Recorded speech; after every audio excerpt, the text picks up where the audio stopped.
저희가 지난주에 다윗이 임종을 앞두고 아들 솔로몬에게 남긴 첫 번째 유언을 살펴봤습니다. 다윗은 단순히 세상적인 지혜나 또는 왕으로서의 어떤 정치적인 전략을 가르쳐 준 것이 아니라 힘써 대장부가 되라, 내 하나님 여호와의 명령을 지키라고 유언을 남기죠. 그래서 이 왕권이 견고해지는 것은 권세나 군사력에 있는 것이 아니라 오직 하나님의 말씀을 지키는 데서 나온다라고 하는 것을 강조하는 거죠. 오늘 말씀은 이제 그 유언의 두 번째 부분입니다. 다윗은 이제 사람들과의 이 관계에 대한 당부를 남기는데, 인생의 마지막 남기는 말은 어떻게 보면 그 사람의 삶 전체를 요약한다고 할 수가 있습니다. 죽음을 앞둔 한 왕이 후계자에게 무엇을 남기느냐는 중요한 문제죠. 어떤 사람은 재산을 남기고, 어떤 사람은 이름을 남기고, 또 어떤 사람은 미처 풀지 못한 한을 남깁니다. 근데 다윗은 그 모든 것보다도 더 중요한 하나님의 뜻을 따라서 세워진 이 왕권이 어떻게 유지되어야 하는가를 남겨주고 있습니다. 이것은 오늘 우리들에게도 적용이 되죠. 우리가 각자의 삶의 자리에서 크고 작은 유산을 남기면서 살아갑니다. 말 한마디, 행동 한마디가 우리가 다음 세대에 이어지는 유언과도 같은 거죠. 우리는 뭘 남기고 있느냐라고 하는 거예요. 오늘은 다윗의 마지막 당부 중에서 그 사람들과의 관계를 다루는 부분을 묵상하려고 하는데, 거기에는 우리가 반드시 붙들어야 하는 것이 담겨져 있습니다. 그것이 바로 이 공의와 은혜라고 하는 것입니다. 오늘 설교 제목이기도 하는데, 공의는 뭘까요? 소민아, 공의가 뭔지 혹시 알아? 어렵지. 공의라고 하는 것은 옳고 그른 것을 바로 잡아주는 것이 공의예요. 예를 들어서 소민이가 이렇게 줄을 섰는데 앞에 누가 새치기를 딱 했어. 그러면은 소민이가 기분이 나쁘잖아. 그럴 때 선생님이 와서 야, 너 왜 새치기 하니? 하면서 이제 뒤로 보내주면 그런 것이 이제 공의를 바로 세우는 거죠. 그 은혜는 뭘까? 은혜도 잘 모르겠어?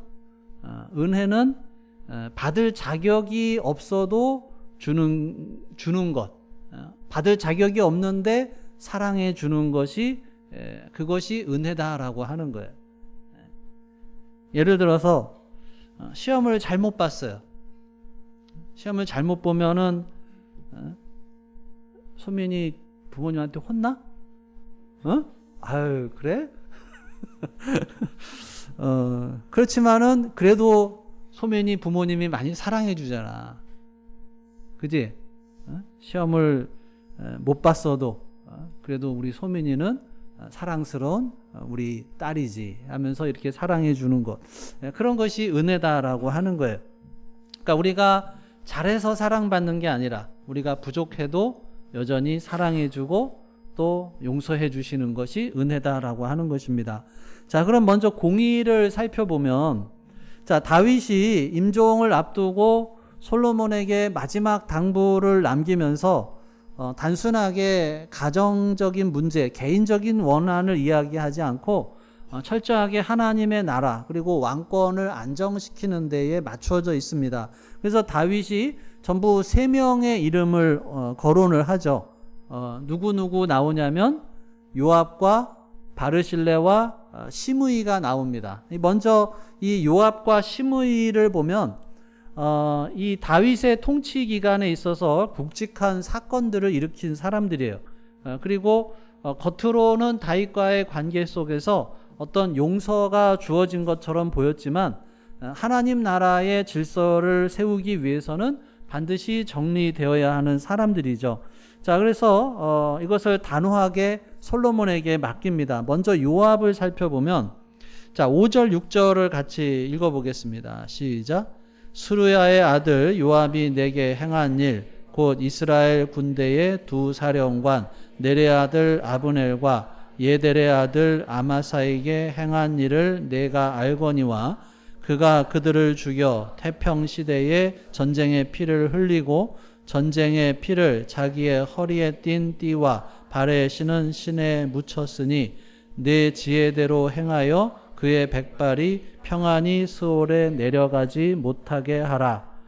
자, 여기 보면 요압은 다윗의 오랜 그 군대 지휘관이었어요. 많은 전쟁에서 다윗을 위해서 싸웠고 실제로 나라의 기틀을 세우는데 큰 역할을 한 사람입니다. 그런데 요압은 그런 공적인 전쟁의 영역을 넘어서서 개인적인 감정 그리고 사적인 원한에 따라서 행동했던 사람이에요. 사무엘하 3장에 보면은 요압은 다윗의 명령에도 불구하고 여기 나오는 이제 아브넬을 죽입니다. 아브넬은 누구냐면 사울 집안의 군사령관이었어요. 그런데 다윗에게 와서 화친을 이렇게 친하게 지내자라고 하고 또 이스라엘 전체를 다윗에게 돌아오게 하는 중요한 사명을 가지고 있었는데, 근데 요압은 자기 동생을 이 아브넬이 죽였다는 이유로 다윗의 뜻을 무시하고 아브넬을 속여서 불러내서 죽입니다. 이 다윗이 이때도 굉장히 슬퍼하면서 탄식을 했는데 그렇다고 해서 다윗이 당장 요압을 처벌할 수가 없었어요. 당시에 어떤 정치적인 그 현실과 권력의 구조 속에서 다윗이 요압을 죽일 수가 없었던 거죠. 자, 또 다른 사건은 이제 그 아마사라고 나오는데 사무엘하 20장에 기록이 되어 있습니다. 다윗이 반란을 진압하기 위해서 아마사라는 사람을 군사령관으로 임명을 했는데 요압이 그를 시기해서 또 죽입니다. 이것 역시 전쟁 중에 적을 죽인 게 아니라 평화의 시기에 자기 자리를 지키기 위해서 사적인 야망으로 행한 범죄였죠. 그래서 다윗은 임종 직전에 솔로몬에게 당부를 하는 거예요. 6절에 보면 내 지혜대로 행하여 그의 백발이 평안히 스올에 내려가지 못하게 하라. 여기서 스올에 내려간다라고 하는 말은 죽는다는 말과 같은 말이에요. 그러니까 요압에게 아무런 벌도 내리지 말고 발도 받지 않고 그냥 편안하게 잠들게 하지 말아라 라고 하는 유언을 해주고 있는 거예요. 그러니까 요압이 잘못한 것, 나는 그를 처벌할 수 없었지만 너는 그를 반드시 처벌하라고 하는 거죠.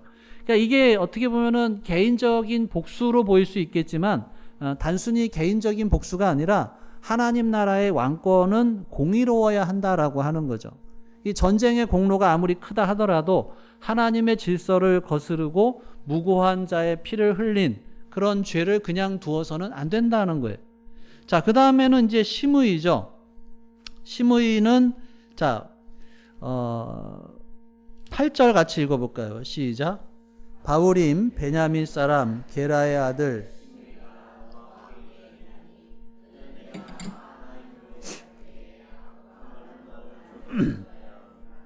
그러나 그가 요단에 내려와서 나를 영접함으로 내가 여호와를 두고 맹세하여 이르기를 내가 칼로 너를 죽이지 아니하리라 하였노라.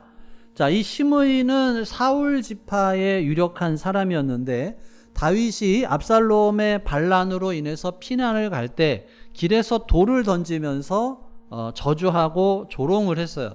그 당시에 다윗 옆에 있었던 아비새가 저 저주하는 시므이를 당장 죽이겠다라고 했는데 다윗은 뭐라 그러냐면 여호와께서 그에게 나를 저주하라 하셨다라고 하면서 하나님께서 저걸 통해서 나를 불쌍히 여길런지 어떻게 하냐 하면서 그를 살려줍니다.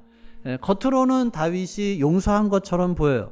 나중에 다윗이 다시 왕위로 돌아왔을 때 시므이가 먼저 나와서 자기를 살려달라고 무릎을 꿇었고 그래서 다윗은 맹세를 하면서 그를 죽이지 않겠다고 약속을 한 거예요.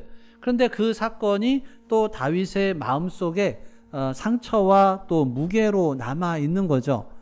단순한 욕설이 아니라 시므이가 했던 말이 하나님이 세운 왕권에 대한 도전이었기 때문에 그렇습니다. 그래서 다윗은 자신이 맹세를 했기 때문에 그를 처벌하진 않았어요. 그렇지만은 임종 직전에 솔로몬에게 또 말을 합니다. 9절에도 보면 9절 끝에 보면 그의 백발이 피 가운데 스올에 내려가게 하라. 스올에 내려간다는 게 뭐라 그랬어요? 죽는다라고 하는 거예요. 그러니까 피 가운데 스올에 내려가게 하라는 거죠. 그래서 이것도 개인적인 감정 때문에 복수가 아니라 하나님의 공의가 반드시 세워져야 한다라고 하는 것을 솔로몬에게 남기고 있는 것입니다. 요압이 무고한 피를 흘리게 한 것이나 시므이가 불경스러운 저주를 한 것, 세상적으로 보면은 시간이 지나고 묻혀질 수 있는 일들인지는 모르겠지만 하나님께서 잊지 않으시고 반드시 갚으시는 것, 그것이 하나님의 공의죠. 성경은 우리에게 계속해서 하나님이 공의로우시다라고 하는 것을 가르쳐주고 있어요. 악인은 잠깐 이렇게 득세하는 것처럼 보이지만 결코 오래가지를 못한다는 거예요. 시편 기자도 악을 행하는 자들 때문에 불평하지 말며 불의를 행하는 자들을 시기하지 말지어다. 그들은 풀과 같이 속히 배임을 당할 것이다 라고 노래를 합니다. 그러니까 잠시 억울해 보이고 지금은 불의가 승리하는 것처럼 보인다 할지라도 결국에 마지막에 모든 것은 하나님의 공의로운 심판 앞에 서게 된다라고 하는 거예요. 여러분, 이 하나님의 공의가 우리들에게 가장 큰 위로가 되고 또 감사가 되는 거예요. 우리가 이 세상을 살아가면서 억울한 일을 당할 때가 있죠. 이유 없이 미움을 받을 때도 있고 불공평한 대우를 받을 때도 있고 때로는 세상의 권력이나 제도가 불의하게 굴러가면서 약자가 억눌리고 악인이 오히려 득세하는 것처럼 보입니다. 그런데 다윗의 이 마지막 당부는 우리들에게 분명하게 가르쳐주고 있어요. 하나님께서는 절대로 불의와 악행을 잊지 않으신다라고 하는 거예요. 이 요압과 시므의 이름이 다윗의 입에서 마지막으로 불린 것은 하나님께서 반드시 심판하시고 공의를 세우신다라고 하는 것을 보여주고 계십니다. 그렇기 때문에 우리가 지금 눈앞에 보이는 억울한 상황, 불공평한 현실에만 시선을 두지 말아야 하는 것이죠. 우리의 왕께서 모든 것을 아시고 결국에는 바로 잡으시는 그런 하나님이시다라고 하는 것입니다. 하나님의 공의가 완전히 드러나는 날이 오게 될 것이고 그날 모든 불의가 사라지고 의가 드러나게 되는 것입니다. 그 하나님을 바라볼 때 우리가 순간적인 불평 대신에 공의를 소망하며 감사할 수가 있는 거죠.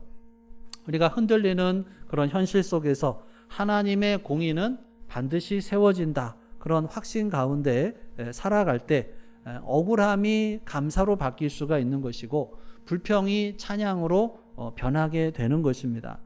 우리의 왕 대신 하나님은 공의의 하나님이시고 또 그 사실을 믿고 바라보며 살아가는 우리 모두가 될 수 있기를 간절히 바랍니다. 자, 다윗이 임종을 앞두고 유언을 남기면서 이렇게 요압과 시므이 같은 인물을 언급하면서 하나님의 공의가 반드시 세워져야 하는 것을 강조를 했는데요. 여기에서 멈추지 않고 공의만으로는 나라가 온전히 세워지지 않는 것을 알았던 다윗은 이제 은혜를 기억하라고 하는 당부를 덧붙입니다. 그것이 이제 이 바르실레의 가문에 대한 명령이죠. 자, 7절을 같이 읽어보겠습니다. 시작. 마땅히 길르앗 바르실레의 아들들에게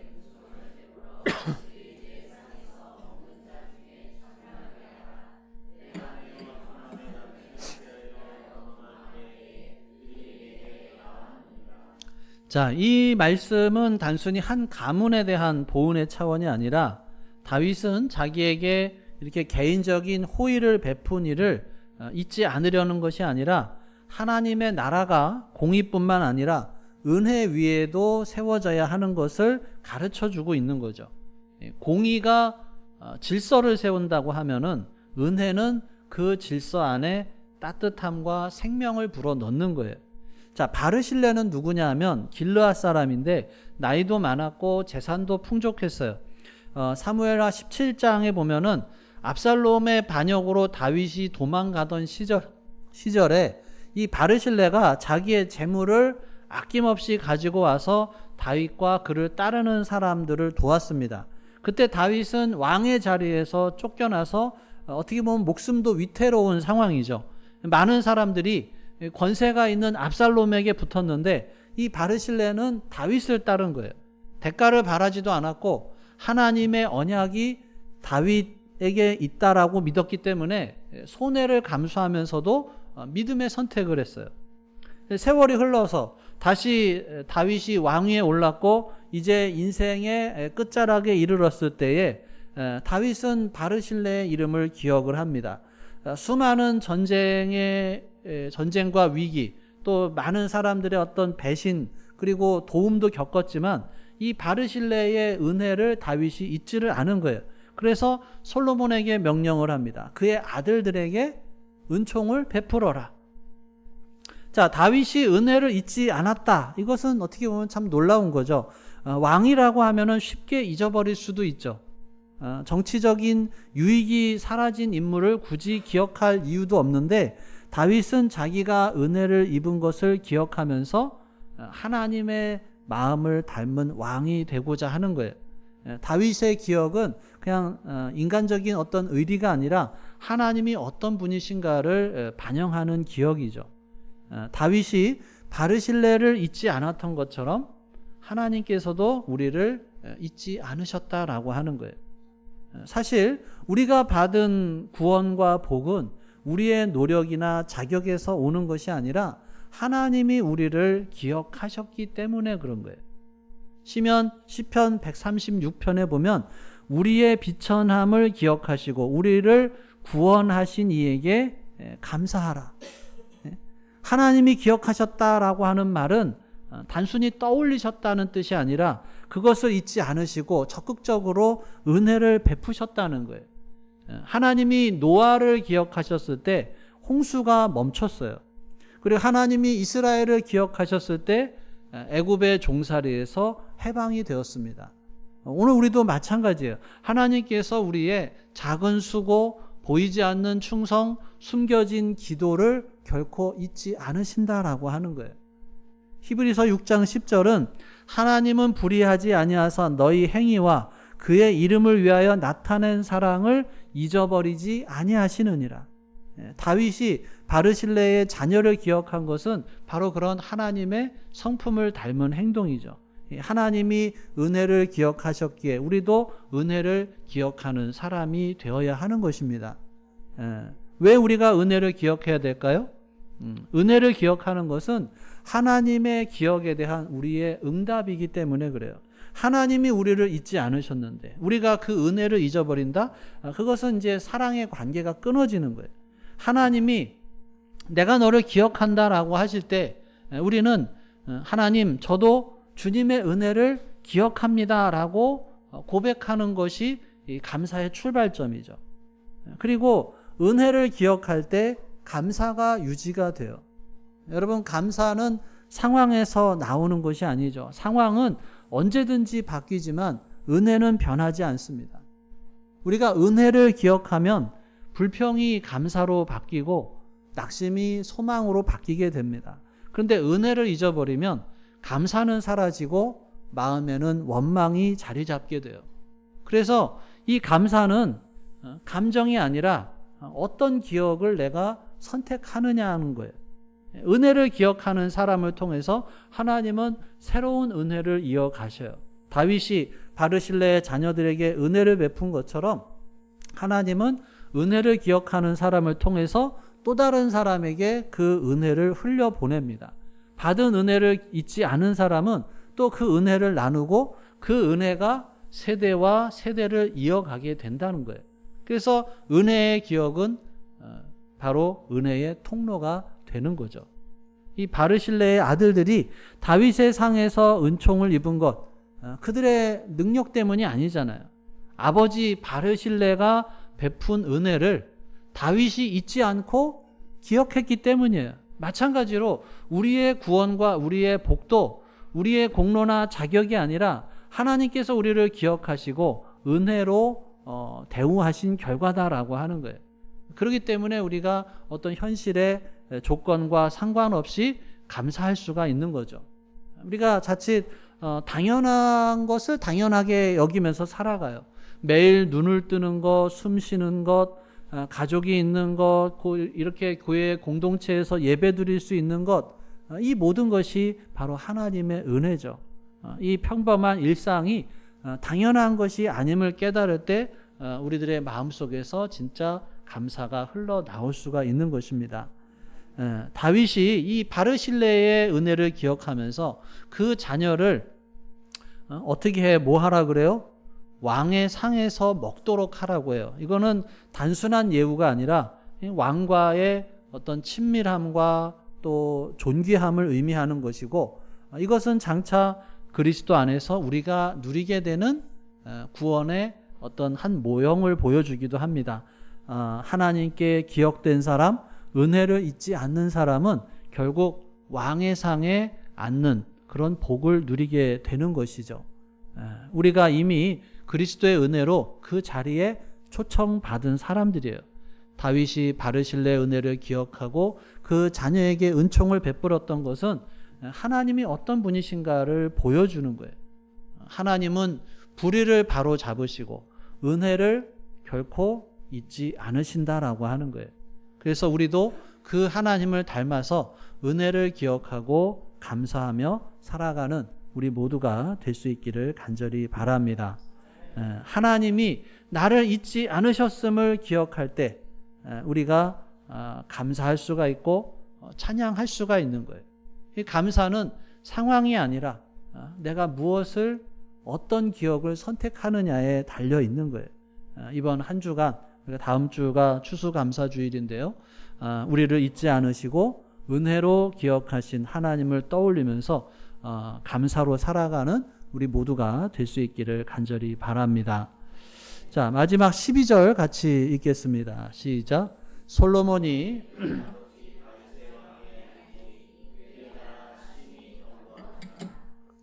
다윗의 유언이 그냥 단순한 조언이 아니라 하나님의 나라를 바로 세우는 영적인 원리죠.